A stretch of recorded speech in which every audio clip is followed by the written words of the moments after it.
On pensait qu'il pouvait finir dans les 5 premiers, voire faire un podium.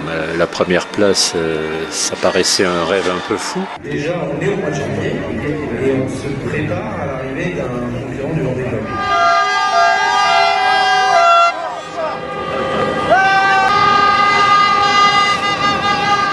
Tant que la ligne d'arrivée n'est pas franchie, faut toujours rester avec des ondes positives pour les envoyer à François. Donc voilà, restons concentrés et envoyons-lui des ondes positives. Là, sur un grand bateau comme ça, on ne peut pas prendre des courants en panique pour se tir. Ah, la voile elle passe toute seule. Qui borde un peu, mais là il n'y a pas de vent. Ouais, quand il n'y a pas de vent comme ça, c'est pas trop risqué. Il peut y aller à la volée, les bastacs c'est pas trop grave, le mât il tient tout seul. Mais quand il y a plus de vent, il a quand même une checklist, mais là ça lui prend 5 minutes d'en panique. Et là je me suis dit que qu'on pouvait jouer la gagne, qu'on pouvait jouer la gagne, et je pense à partir de ce moment-là, on a commencé à se bagarrer avec Armel sur un truc qui est extraordinaire, quoi. Pour un compétiteur, vivre ce qu'on a vécu, c'est extraordinaire. Et je le remercie pour toutes ces émotions qu'il m'a apportées, ces difficultés aussi.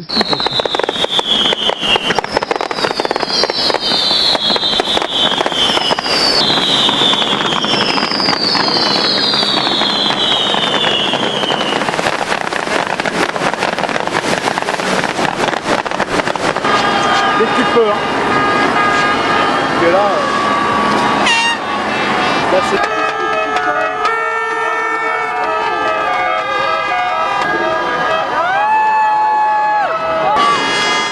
La fascination que j'ai pour cette course depuis tout le temps, je pense, fait que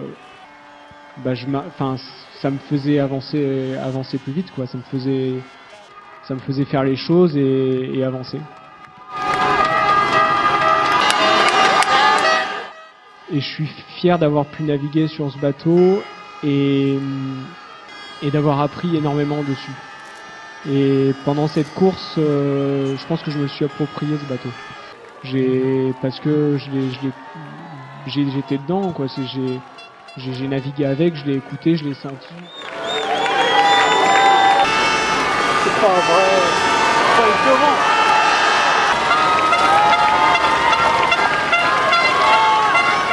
Du Chenal, c'est extraordinaire. C'est extraordinaire, et j'avais beau l'avoir vécu il y a 4 ans en tant que spectateur, mais quand même vachement proche du bateau, du milieu. J'étais à l'étrave de Foncia. Là, j'ai été surpris. Je m'attendais pas à ça. Alors dans ma tête, je pense que j'étais dans la course. Je pensais peut-être pas trop au Chenal ces derniers jours. Mais voilà, c'est hallucinant, quoi. C'est juste extraordinaire. Et si on fait ce qu'on fait, je trouve que si jamais il n'y avait pas tout ça, là j'arriverais là après avoir fait ce tour du monde et je dirais mais on est fou.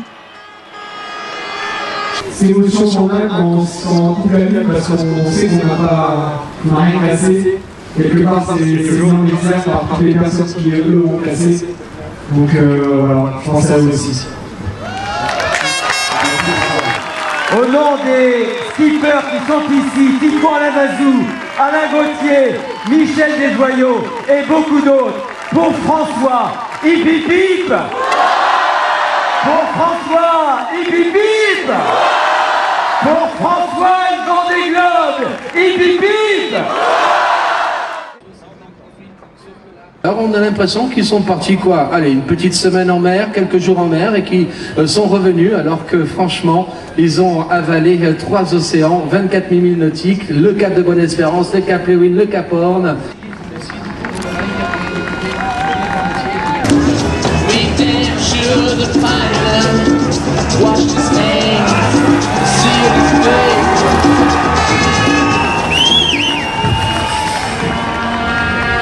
Pour François, hip hip hip. Pour François, hip hip hip.